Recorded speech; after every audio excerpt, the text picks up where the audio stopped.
At 2 in the morning, the billionaire CEO was waiting in queue with his designer suit concealed under a faded jacket. Marcus Thompson was unrecognizable.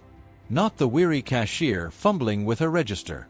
Not the broken red light on the security camera. Not even the night manager is in the office counting money. There was a reason he had unexpectedly visited his flagship store in Atlanta. However, he was unprepared for what he witnessed next. The cashier's left arm was dangling from a makeshift sling made of ripped Thompson's Fresh Markets promotional shirt. She couldn't quite hide the wheeze that came with each movement. A half-eaten sandwich was sitting beneath her register, barely covered by a serviette. "I can call you at Register 1, sir. For weeks, this drawer has been acting strangely." Sarah Chen was written on her name tag. Her weary face flickered in the fluorescent light above them. Her sleeve rode up as she used her good arm to reach for his change. Bruises. The schedule card she carried in her pocket indicated the opening shift for today and the closing shift for yesterday. 6 hours in between. There was a serious problem. Corporate received flawless reviews on this place 3 weeks ago. Derek Walsh, the regional manager, had just nominated it for another award, but the injured woman's attempt to smile despite her obvious pain told a completely different tale. One question consumed Marcus's thoughts as he departed. What else had they been concealing if this was taking place in his own store? It had been 3 months since Marcus Thompson had been to this flagship store in Atlanta. After his disturbing encounter with Sarah, he now had a different perspective on his father's legacy as he browsed the aisles. The award for Best Workplace in Retail was displayed crookedly close to the entrance. The intense neon brightness was captured by its golden frame. A mission statement is placed beneath it. Thompson's Fresh Markets prioritizes family. The story on the main floor was different. There were trip hazards every few feet due to a cracked linoleum held together with silver duct tape. 3 of the 4 emergency exits he counted had inventory pallets blocking them, and one had a broken push bar. The smell intensified close to the dairy area. It was undoubtedly spoilt milk, most likely concealed by more recent inventory. Marcus took out his phone and took pictures of everything while feigning to check his messages. Determined to pay tribute to the man who perished at a warehouse job after being crushed by malfunctioning equipment, he had built this empire from his father's lone corner store. "Look after your people," his father used to say. "They'll take care of business." After 47 stores, Thompson's Fresh Markets employed more than 6,000 people, but complaints about this particular location had been surfacing, according to anonymous reports. Marcus had written them off. Derek Walsh, the regional manager, reported excellent productivity, low turnover, and perfect safety scores. Marcus felt sick to his stomach in the workers' break area. 1 plastic chair for 127 employees.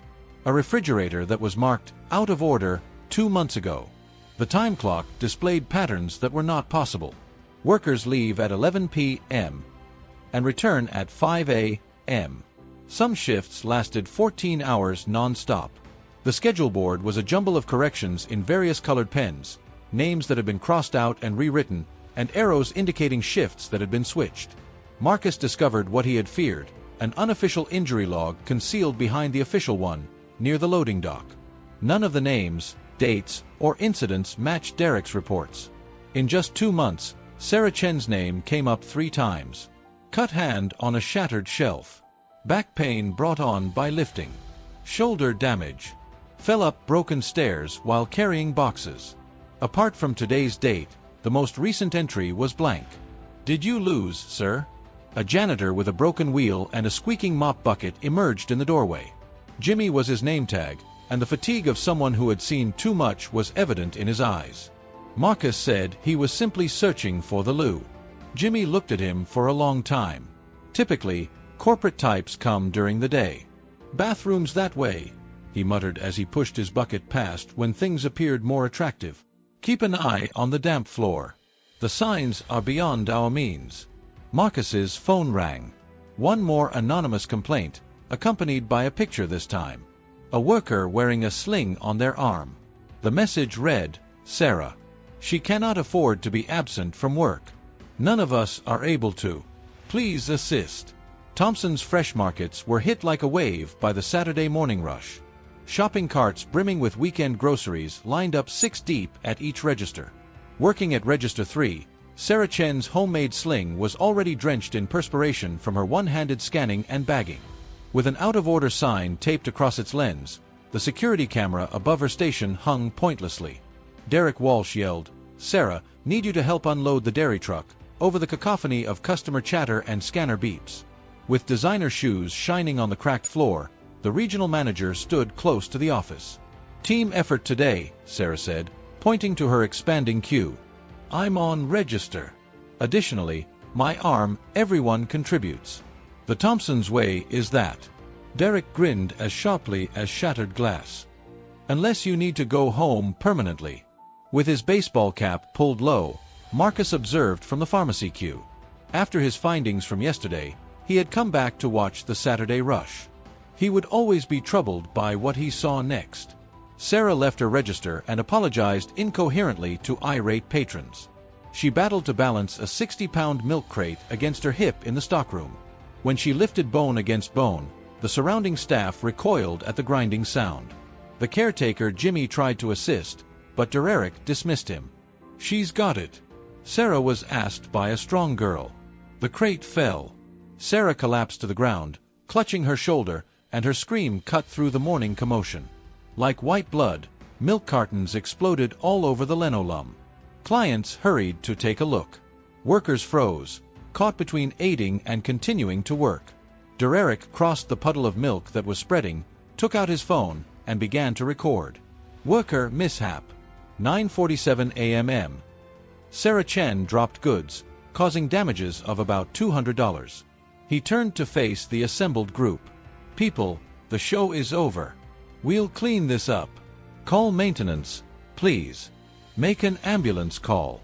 A patron yelled. "She's hurt." "She's fine." While Sarah writhed on the floor, Derek pocketed his phone and took the cash drawer from her abandoned register, counting bills. "I'm just being dramatic. Everyone, get back to your registers. Jimmy, clean up this mess."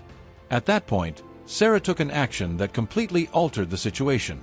She used her good arm to push herself up despite the pain on her face. Even though she was in pain, her voice was clear. "No, I'm submitting a report. This took place at work. The hand truck has been broken for months, so I'm lifting your boxes. Until someone records this, I won't be leaving." Her fingers trembled as she took out her phone. Began to record. March 15th, 9:48 a.m. "My name is Sarah Chen, and my employee number is 4471. Despite telling regional manager Derek Walsh about my prior injury, I recently re-injured my shoulder while lifting dairy crates on his direct orders." Derek's face turned purple instead of red. "You're not following business policy. On-site recording is prohibited." "What about the security of customers?" With her own phone raised, an elderly woman moved forward. "I'm also recording." Instead of threats, this young woman needs medical attention. There were more phones. As Derek stood over Sarah with the cash drawer still in his hands, customers and staff recorded him. Counting money while an injured employee lay and spilt milk was a stark contrast. Derek declared that anyone who records would not be allowed to enter this store. Participating employees will be fired. "Give it a try." Jimmy crossed his arms and put down his mop. "Let's all be fired. Look at how you manage this place." With a nod, other staff members moved in closer to Sarah, creating a circle of protection. Marcus had had enough. His hands trembling with anger, he slipped out during the mayhem. He made 2 calls while driving. First to his attorney, then to his operations chief. "For the following 3 weeks, I want to clear my schedule. I'm going to go undercover." At midnight, Marcus Thompson sat in his home office. His wood desk was covered in transformation materials. His 43 years as an executive had not prepared him for this. The Goodwill caretaker uniform smelt like someone else's perspiration and industrial bleach. Beside him, a name tag maker hummed as it printed Mike in the standard Thompson's Fresh Markets font. "Are you certain about this?" His chief legal officer, Patricia Williams, examined the security camera images on his phone. "We could deal with this formally. Prompt suspensions and a thorough investigation. They'll hide it." Recalling his father's callous hands, Marcus weighed a mop handle. For the past 2 years, Derek has been providing flawless reports. Either someone is assisting him in hiding things, or corporate oversight has failed. I must comprehend the depth of this. He had already drawn the outline of the rot. Sarah's application for workers' compensation was rejected. The injury happened outside of the workplace for the stated reason. 3 further assertions were likewise dismissed. Derek Walsh signed them all. Every single one was rubber-stamped by a business HR representative. The anonymous complaints were filtered out at the regional level and never made it to Marcus' desk. He had created a system to safeguard employees, but it had turned into a trap for them. He practiced his cover tale with Patricia's assistance. The 61-year-old Mike Johnson recently got divorced. Required employment to cover medical expenses. References from a cleaning business that is no longer in operation. If someone called, she would force them to check out. Social security number that would pass basic verification but raise an alarm in her office if further investigation was conducted. No more than 3 weeks, she cautioned. After that, we remove you. Marcus watched YouTube videos of janitors to learn their effective motions and how to wring a mop correctly. He worked on being invisible by slouching and keeping his eyes down. It's incredible how your posture and purpose changed. The safe contained the luxury timepieces. His well-groomed fingernails were cut short. Beneath them, dirt rubbed. The shoes were the most difficult part. His feet screamed at the Walmart work boots because they were used to Italian leather. However, up until the day he didn't return home at all, his father had worn boots like these and had hobbled home every night. Marcus tightly laced them. There were 3 shifts at Thompson's Fresh Markets. Day shift was too obvious. There are too many clients who might still recognize him in spite of the modifications. Skeleton Crew worked the night shift, which was ideal for remaining under radar. He had used Patricia's locked laptop to apply online. The employment, the manager had sent an email instead of making a phone call. Begin at 1000 p.m. on Tuesday. Bring the gloves you own. Marcus passed the shop on Monday night in his vintage pickup truck, which he had purchased especially for this for a reason. Even though the store was closed, Derek's Lexus was parked in an excellent location. The upper office's lights were on fire. Marcus could see people moving through the glass, boxes being loaded into a van. Off the books action. He wrote something down. There was a buzz on his phone. Sarah Chen had shared in a Thompson's staff-only Facebook group. The 3rd procedure is planned. Unable to pay for it. If you know that we supported your father's vision, Mr. Thompson, if you are reading this. A few of us still do. Marcus switched off the phone. Mike the caretaker would start his first shift tomorrow. He would take out their trash, clean their floors, and pay attention to their tails. After learning just how Derek Walsh had made his father's dream a nightmare, he would make it right. The kind of justice his father would have understood, not through meetings or memos. Patricia had questioned him about why he didn't terminate Derek right away. The solution was straightforward. The head would not be killed by cutting it off. Body. Before he could treat it, he had to observe the entire infection and comprehend how it spread. His staff was worthy of more than a bandage. They were deserving of full recovery. Tuesday came early and in the dark. Marcus is now Mike. Arrived around 9:58 p.m. 2 minutes ahead of schedule. Jimmy gave him a nod from across the break area. The new guy. I hope you outlive the last 3. Making plans for it. Mike picked up his mop bucket in response. A warning creak came from the damaged wheels. Or perhaps a greeting.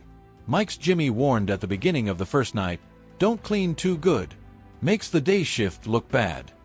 He was shown the ropes by the caretaker, who actually pointed him which locations had cleaning supplies and which got the treatment of water. Above them, the industrial clock continued to tick past 10:30 p.m. It's the middle of the face cracked. Jimmy pointed to the security camera and said, see those cameras? System. Half are fake, other half don't work. However, he indicated a concealed camera close to the workplace. Derek's personal setup is that one. Captures everything that is close to the time clock. Mike took note of the angle. As they went by, he kept his head down. The tail of the employee area was unique. Corrections were displayed on the time card. With red pen, never adding hours and always cutting them. 7 workers had precisely 29.5 hours that week, barely meeting the full-time requirement. Apparently, benefits were only for suckers. Look into this. When Jimmy opened a maintenance cupboard, he saw cartons of first aid items that had expired. Derek places the low-cost orders, keeps the good stuff locked in his office, lets it expire, and writes it off. Sells them on the internet. The evidence was piled up from floor to ceiling. Thousands of dollars in medical supplies that workers were unable to obtain. The night shift begins at midnight. Rosa, the cashier, took a break. She rubbed her wrists while Mike cleaned close by, covered in soiled ACE bandages. She described carpal tunnel syndrome without being questioned. 4 years of scanning without any ergonomic gear. According to Derek, it's not relates to my job because I play the piano at church. Do you report it? Mike spoke in an impartial tone. Rosa chuckled, resentful as coffee that is black. To whom? HR.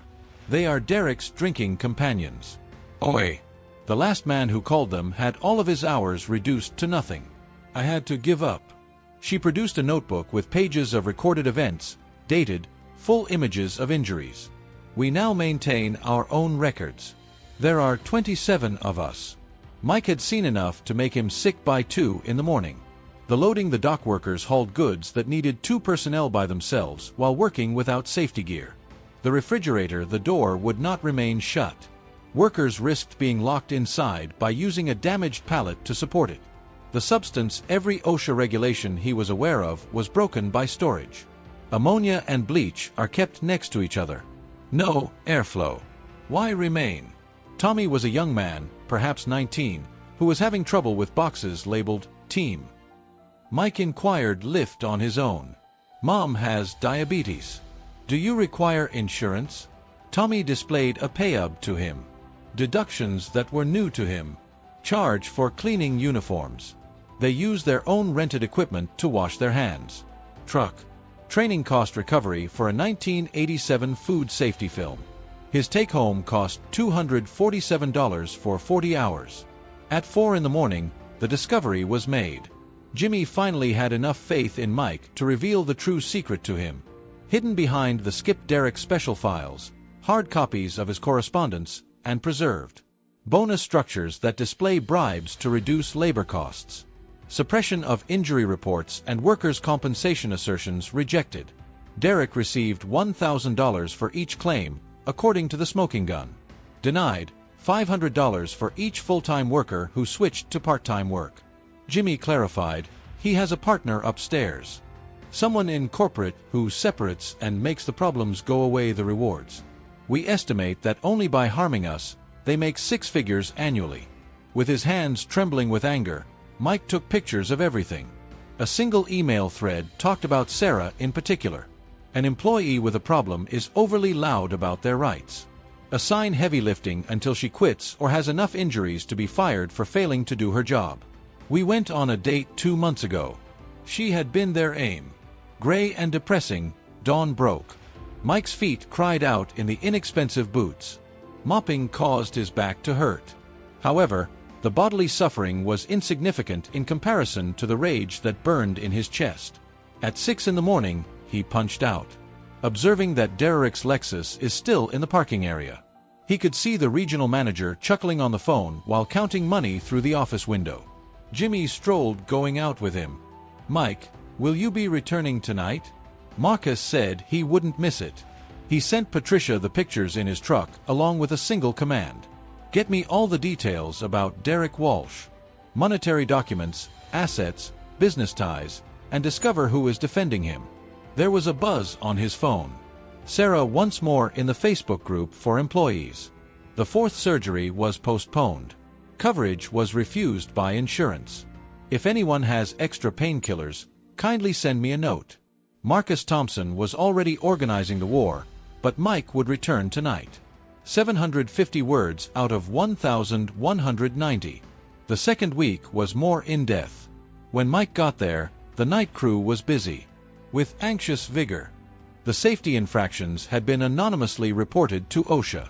Naturally, Derek's the reaction was quick and brutal. Everybody's hours were reduced. Skeleton crew took over the overnight shift.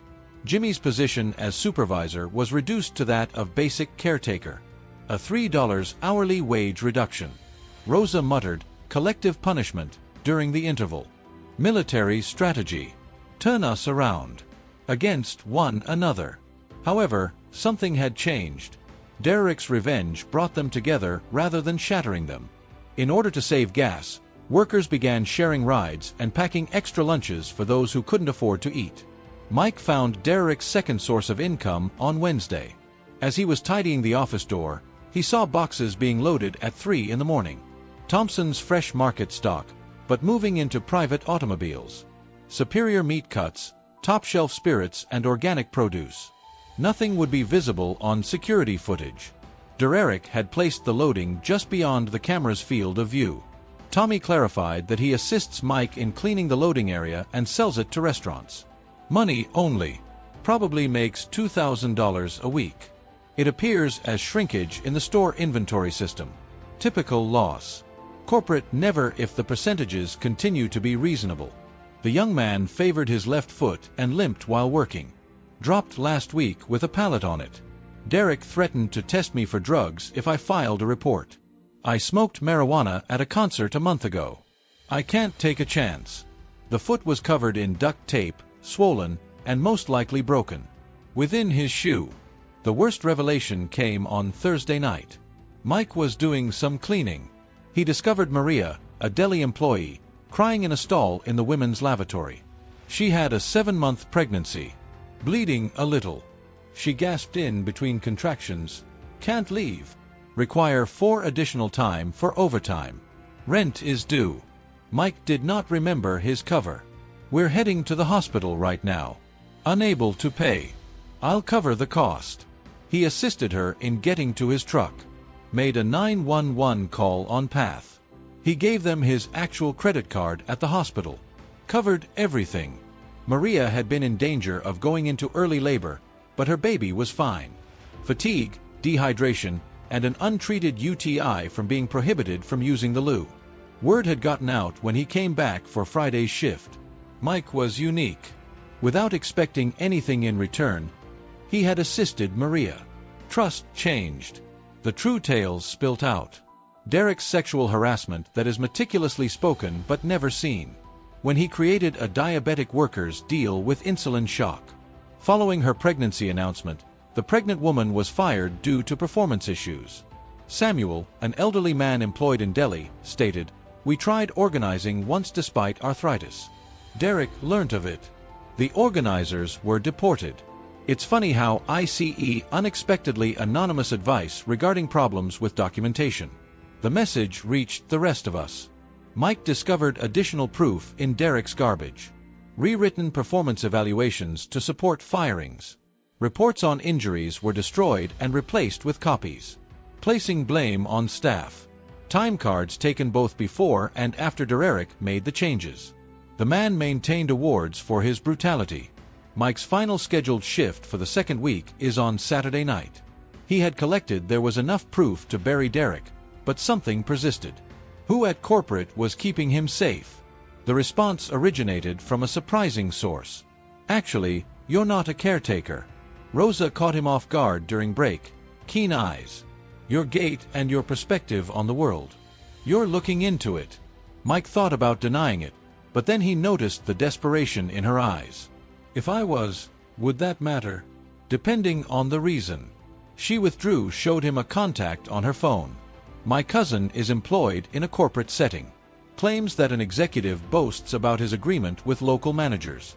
Nathan, Vice President of Human Resources, Hartley. The last piece. Marcus trusted Nathan, who had hired him 5 years prior. Him with the welfare of employees. The betrayal was profound. Nathan was able to access all complaint, each and every report. In their prison, he had constructed the very system designed to safeguard workers. Good morning, Mike punched out for the final time that week. Jimmy stood behind his automobile in the parking lot. Whoever you truly are, the elderly, I hope you're here to help, the caretaker muttered. There, we're dying. Literally, Mike said, looking him in the eye. There will be changes soon. Keep your People are breaking. People are protected a bit longer, Jimmy answered. Sarah's discussing suicide. Unable to work. Unable to afford surgery. Unable to envision the future. Do whatever you're planning quickly, Marcus said as he silently drove home. He would return for one last week tomorrow, feeling the weight of responsibility crushing his chest. However, he needed to call the legal team, board members, and media contacts tonight. War was on the horizon. Patricia's text marked the beginning of Mike's last week underground, and Nathan Hartley had recently purchased a beach. $750,000 in cash. The salary of the Vice President of Human Resources was $200,000. No forensics accountant was needed for the maths. On Monday evening, Mike showed up to discover a jar in Derek's office door. Jimmy saw that the regional manager had left for a leadership conference in Vegas. He always leaves his computer logged in, is searching, and will return on Thursday. Derek was unaware that Mike had looped the feed from his security camera on Saturday night, leaving 3 minutes of blank playing non-stop in the hallway. At 2 in the morning, Mike slipped into Derek's desktop was a treasure trove of criminal evidence, with folders labeled plans, bonus structure, troubled workers. He put in a USB drive, copying everything and taking a picture of the screen to verify it. The arrangements folder showed the emails from 3 years ago between Derek and Nathan Hartley about the scope of the conspiracy. Confirmed quarterly split. $47,000 is your portion for Q's labor savings and claim. Denials. Typical offshore account. A spreadsheet with 17 regional managers involved was attached to Nathan's email. Employee theft is estimated to be $3.2 million a year, while workers' compensation fraud is $1.8 million. The savings came from unpaid overtime, denied benefits, and pilfered wages. Derek's invention of selling insurance companies' employee medical data was in another folder. Employees who submitted claims were identified as high risk, and their information was sold to guarantee Sarah Chen's file indicated $500, and they would never be able to find affordable coverage elsewhere. Received for her information following the initial injury. Derek found video files and whispered, "Jesus Christ." Had kept a compilation of the greatest hits while documenting employee terminations. He had edited workers who were sobbing, pleading for their jobs, and offering to work while hurt rather than lose their insurance. The masterpiece was waiting in an encrypted folder called Insurance, all put together like a highlight reel with music. After creating fictitious employees and enrolling them in company insurance, Derek and Nathan nearly puked while reading it. Gathered the employer contributions. Thompson's new markets were being harmed by phantom workers who only existed on paper. Of hundreds of thousands per year. The account records revealed that the funds were going to offshore companies after being transferred to shell corporations. Accounts. Mike uploaded backups to 3 secure clouds and copied everything. Servers under Patricia's control, but he still needed evidence of Nathan's involvement that would stand up, and Derek needed Nathan's direct confession. His emails were damning, but they could be contested. Wednesday night brought opportunity.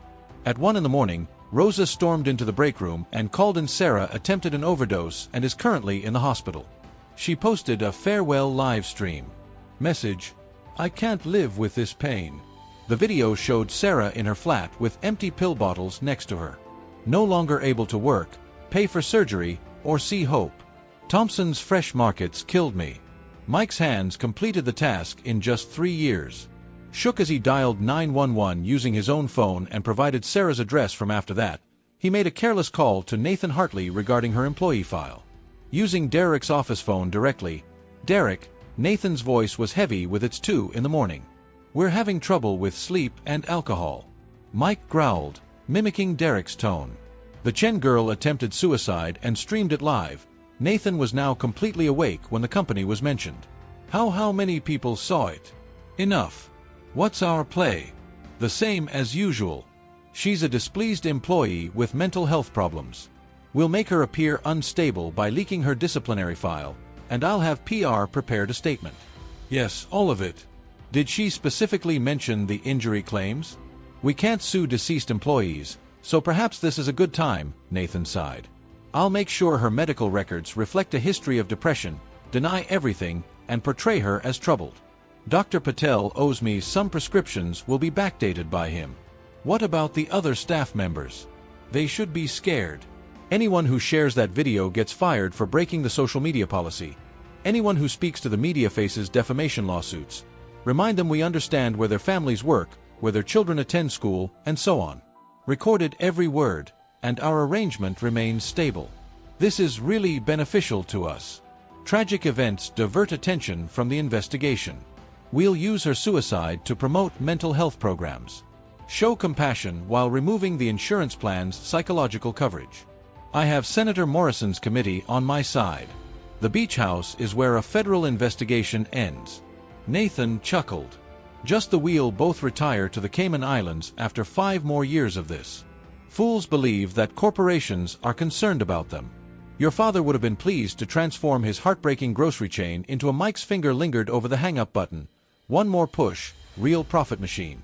I occasionally wonder if Marcus Thompson has any suspicions about that trust fund baby. Nathan's disdain was evident over the phone. He is too preoccupied with his role as CEO to realize that we are defrauding him. While we harvest his staff like cattle, he sits in his office and reads old letters from his father. We'll be gone by the time he solves it, and Thompson's will be too damaged to heal. Before we depart, we might even short the stock. On the collapse, make a killing.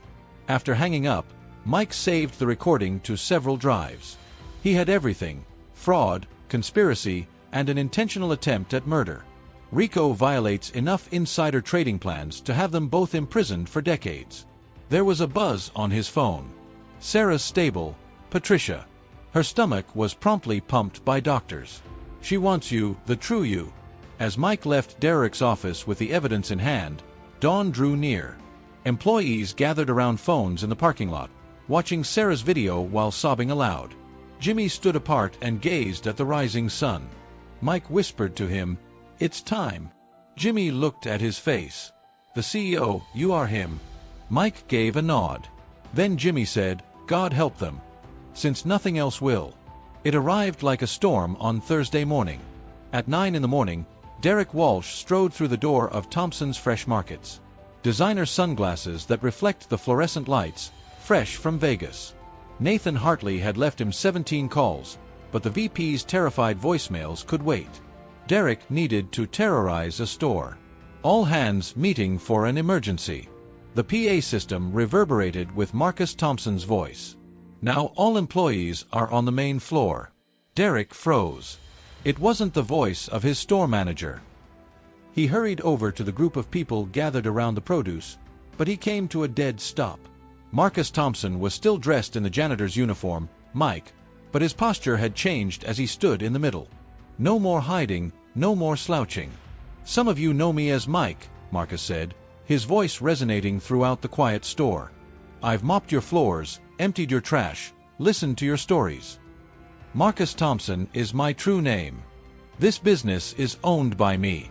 The crowd erupted in gasps. Rosa let go of her pricing gun. Tommy's jaw dropped. Jimmy, who was standing in the rear, grinned a little. With a furious purple face, Derek pushed forward. "This is inappropriate," Derek stammered. "Sir, shut up if you wanted to come visit." Marcus's voice was sharp as a knife. "I'm not done." He took out a laptop and plugged it into a portable projector. Evidence glowed on the wall behind him. "I have been documenting wage theft, safety infractions, and a conspiracy to defraud my company and its employees for the last 3 weeks." Time cards from before and after Derek's modifications were displayed on the first slide. Derek Walsh robs each full-time employee of an average of 6 hours each week. That is $15,000 a month in wages that you have earned but have never gotten. Workers stirred, shock giving way to anger. The original injury reports and Derek's revised versions were displayed on the following slides. In 6 months, Corporate Zero received reports of 27 workplace injuries. Because each time a claim is rejected, Derek receives a $1,000 bonus. They are private. Derek initially liked the medical details provided by Sarah Chen. Marcus clicked once more. The $500 payment for selling Sarah's data was visible in her file. You ensured that injured workers would never be covered again by selling insurance companies their information. Wheelchair-bound but resolute, Sarah herself came through the front door. She is still wearing the hospital bracelet. The crowd moved aside to make room for her. she muttered. "He tried to kill me.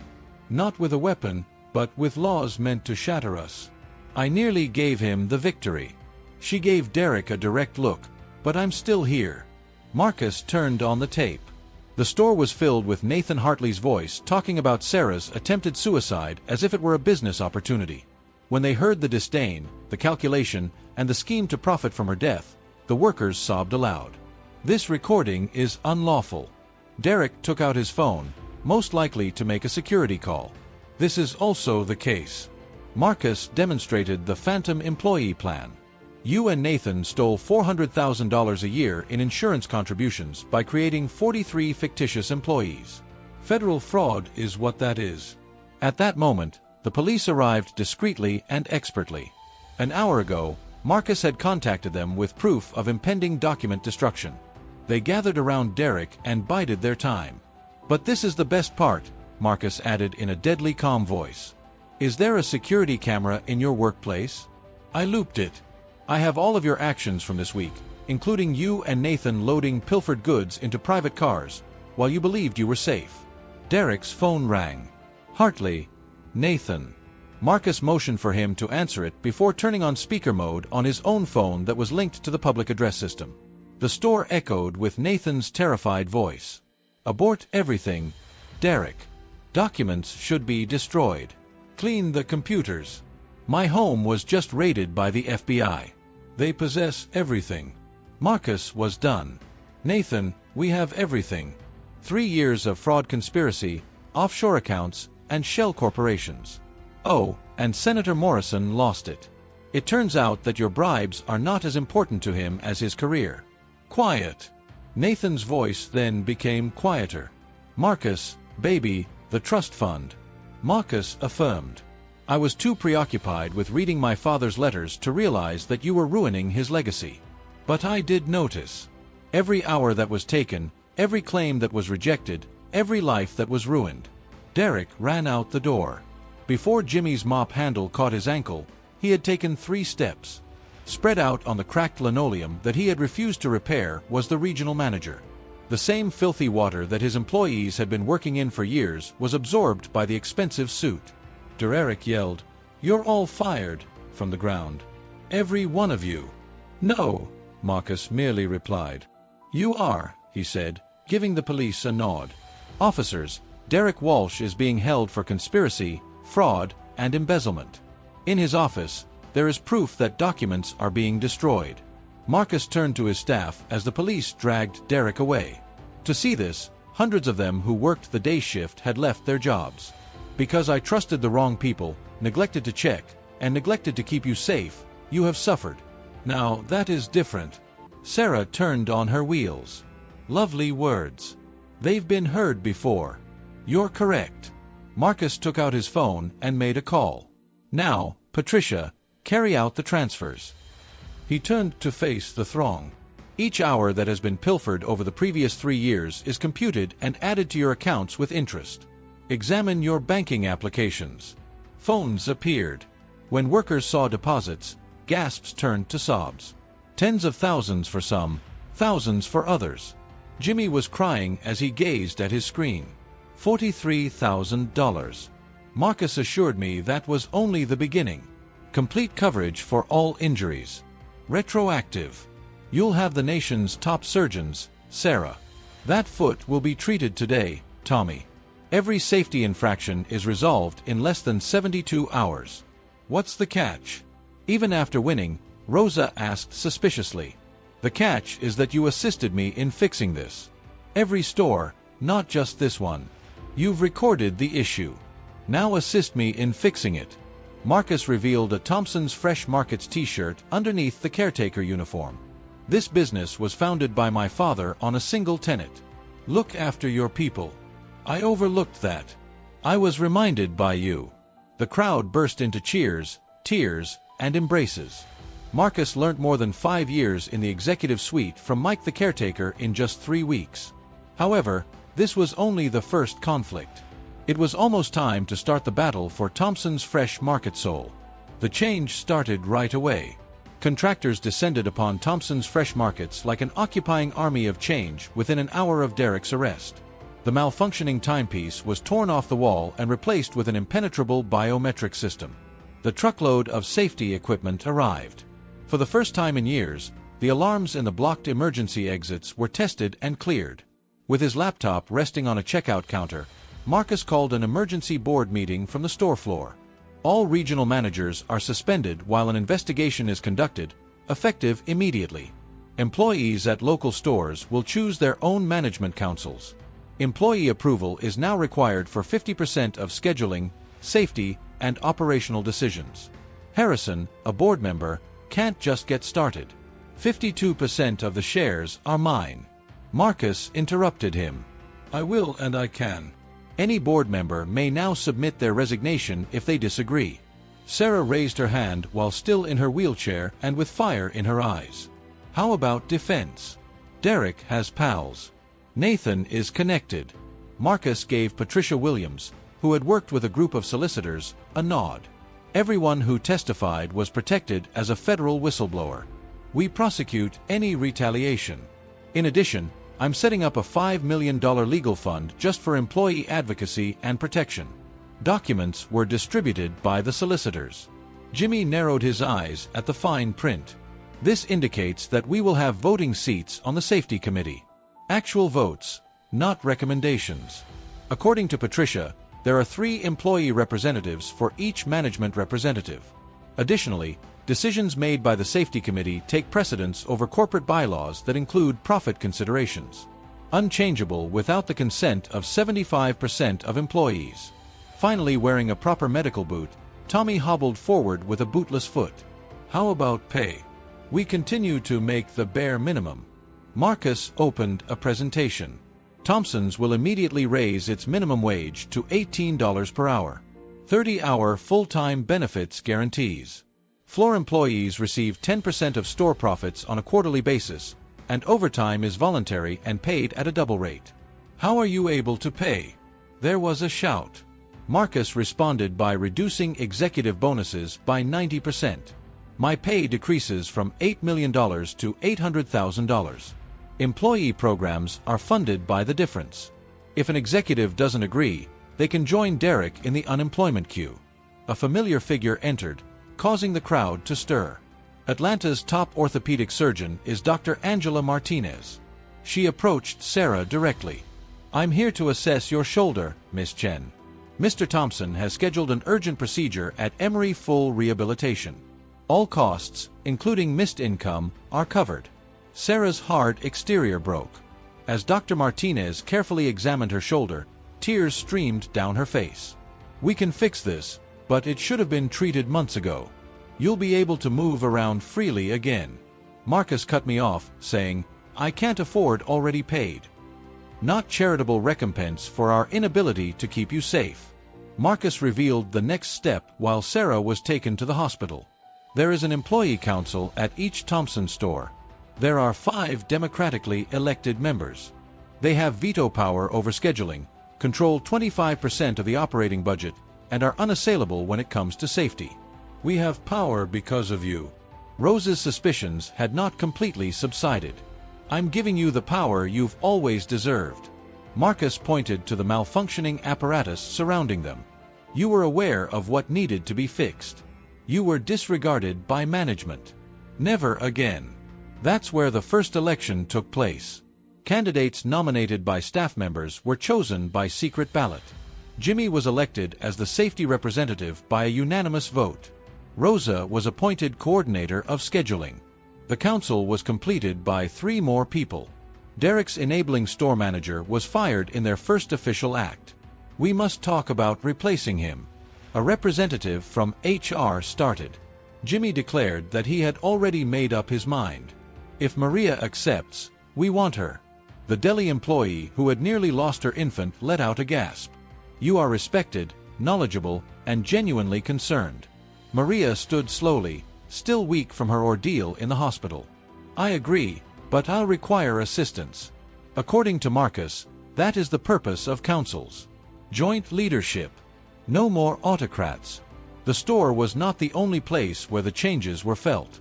Marcus posted a live stream of the entire session on the company's Facebook page. Comments calling for similar reforms were flooded by workers from other locations. 12 stores run by Derek's accomplices saw walkouts by noon. Patricia's phone was always buzzing. The investigation should be expanded, according to the U.S. Attorney. This goes beyond Thompson's Derek and Nathan imparting their techniques to other chains. A nationwide retail crime syndicate is what we are examining. Marcus commanded, "Give them everything." Complete collaboration. The store changed as afternoon gave way to evening. Workers worked with a level of enthusiasm I hadn't seen in years, not out of fear, but out of ownership. They were making repairs to their workplace. Fair rotations scheduled weeks in advance were now displayed on the schedule board, which was previously covered in frantic corrections. Marcus called the council together to make one last statement. "I'm designating a chief employee advocate who will answer directly to me. Compensation comparable to that of any executive who is knowledgeable about the real world." He looked over at Jimmy. "Are you intrigued?" The floor was clattered by the old janitor's mop. "Are you serious?" "Very serious. 4 years, you have been defending these individuals without any authority. It's time you had some. I'm not a degree holder. You possess something superior. Trust and experience. The corporate structure will be Patricia's responsibility. The human element is your responsibility." The store erupted in celebration as Jimmy accepted, shaking Marcus's hand with tired fingers. Marcus, however, held up his hand for quiet. "This isn't a win. It's just the beginning. We need to make thousands of workers whole and fix 46 more stores. Derek was a symptom. The illness is being cured." After surgery, Sarah came back that evening. Drugged but grinning. "Did I miss anything? Just a revolution." Rosa showed her the council badge while laughing. "You are examining the new coordinator for scheduling. You're on paid leave until you're well, according to the first decision. Everything is subordinate to the doctor's orders." Marcus watched from the entrance as his partners and staff rebuilt their workplace. His dad would have been pleased. "Look after your people." Such easy words. Such a potent reality. It rang on his phone. An additional regional manager is in a panic. "I can explain, Mr. Thompson," Marcus said. "Save it for the FBI," and hung up. The business would never be the same under the new management of Thompson's Fresh Markets. After 3 months, there was a noticeable shift in the energy of Thompson's Fresh Markets flagship store. After fully recovering, Sarah Chen adjusted the new ergonomic scanner at Register 3, the same register where Marcus had initially witnessed her struggle. The new designation on her employee badge was Safety Coordinator. She wore it with her face to the front, saying, "Proud," she asked Tommy, who was training a new cashier, "Remember when we had to hide our injuries?" His foot had healed flawlessly, and Thompson's new education fund had just accepted him for community college tuition. "Do you recall the time when no one could afford food, so we had to share lunch?" Tommy pointed to the break room while laughing. They could see workers eating at real tables in cozy chairs with a fully stocked refrigerator humming happily through new windows. James Rodriguez, Jimmy's current chief employee advocate, walked the floor in a suit that was a perfect fit for his body. To stay grounded, he had insisted on maintaining 1 caretaker shift per week. Young workers who had previously been afraid of management now freely voiced their concerns to him because they knew they would be taken seriously. "Mr. Rodriguez," a nervous new employee said, "my schedule needs to be adjusted. Tuesdays are now my mom's chemotherapy sessions." "Family first," Jimmy said, noting his response. "We'll work around it, and it's just Jimmy." Although he had never felt at ease with the official title, he had improved employee relations in all 47 stores. His first action was to use executive pay cuts to create an emergency fund for workers in need. Maria quietly and effectively oversaw inventory in the back office. She was 7 months pregnant once more, but this time she had improved the store's profits without compromising the welfare of her employees thanks to appropriate prenatal care and reasonable hours. Sales increased by 18%, not because they were under pressure, but rather because contented employees produced contented clients. Maria Rosa yelled. "The Phoenix store is curious about how you manage your schedule so effectively. They continue to have difficulties." Maria answered, "Tell them to ask their employees. They are aware of what is effective. All we need to do is listen. Every Monday at 6 a.m., the Employee Council convened. Of course, paid time. Organizing the store's first Employee Appreciation Day was on the agenda for today. A genuine celebration created by employees for employees, not corporate-mandated pizza parties. I propose that we invite Marcus, not as CEO, but as Mike, as Sarah suggested. During the celebration, let him mop the floors. The council voted unanimously while laughing. Marcus had fulfilled his pledge by going to each store once a month, working on the floors for an hour at the beginning of each visit, and listening to staff members without being constrained by his title. In brief moments, the change became apparent. While Rose completed her shift, her son came over after school and worked on his homework in the peaceful break room. Unauthorized visitors are no longer a concern. Marcus' father had envisioned the store as an extended family. Take a look at this. Tommy displayed his phone to Sarah. A piece of news. For real, Thompson's Fresh Markets has been named the best retail workplace. Employee satisfaction ratings had increased from 23% to 89% this time. Turnover decreased by 80%. Employees who had previously planned escape now had successful careers. Another change was revealed by the shift change in the afternoon. Workers didn't arrive 15 minutes early to look good. Instead, they arrived on time. Now that they knew their time was appreciated and would be compensated appropriately, they trusted the system. Attention was drawn to a disturbance close to customer service. An elderly client had heart issues that caused them to collapse. In the past, workers would have panicked, dialed 911, and hoped. Rosa, who had received paid training from the company and was certified in CPR, stabilized the man while Sarah reached for the fully stocked first aid kit. One of Jimmy's first purchases, the brand new AED, was ready. Rosa declared, "He's okay," as paramedics showed up. The client gave her a firm squeeze. "I'm grateful, sweetheart. This store is no longer the same." Workers used to appear depressed. "You all appear to be alive now."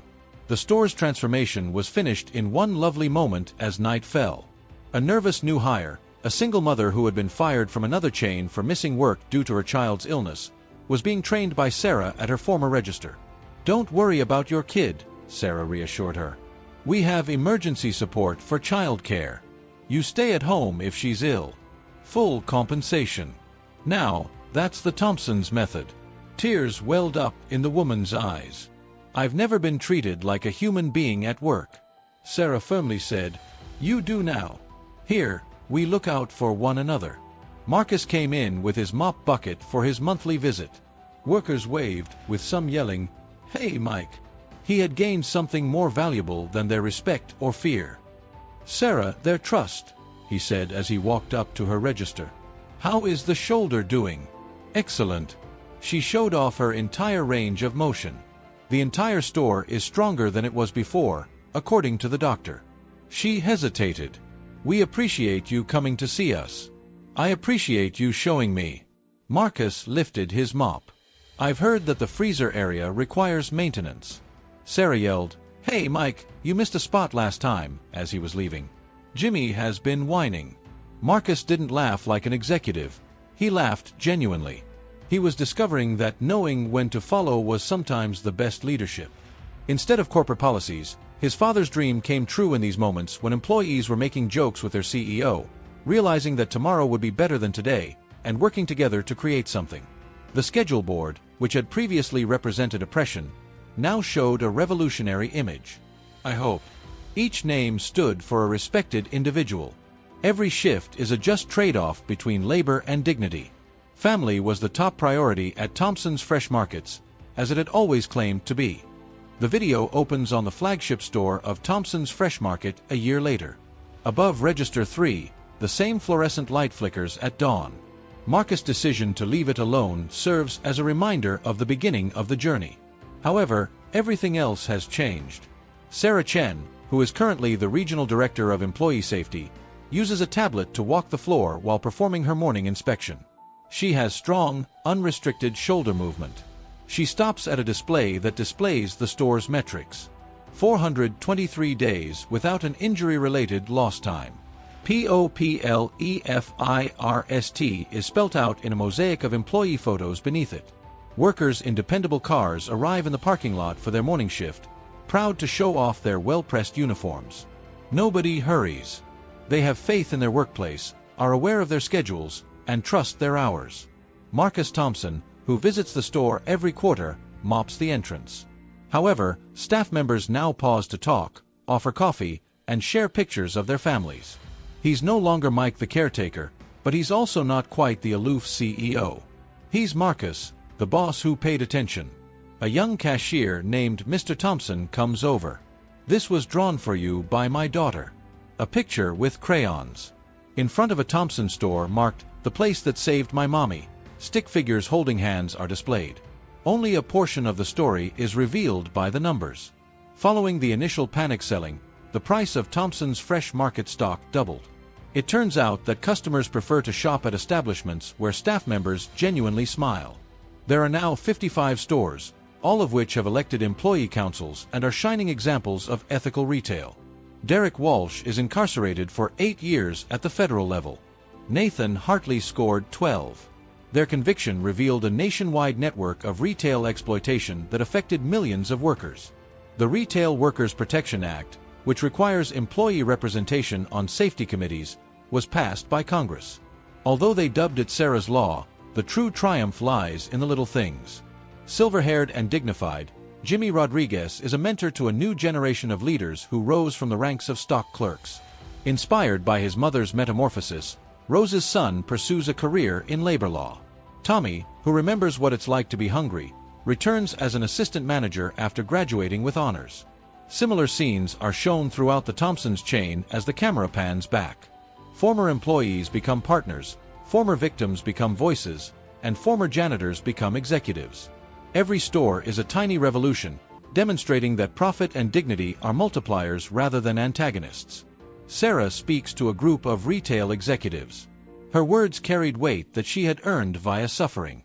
There is a silent sufferer in every workplace. Every manager has the option to either alleviate that suffering or take advantage of it. The maths is easy. Workers will cost you everything if you treat them like expenses.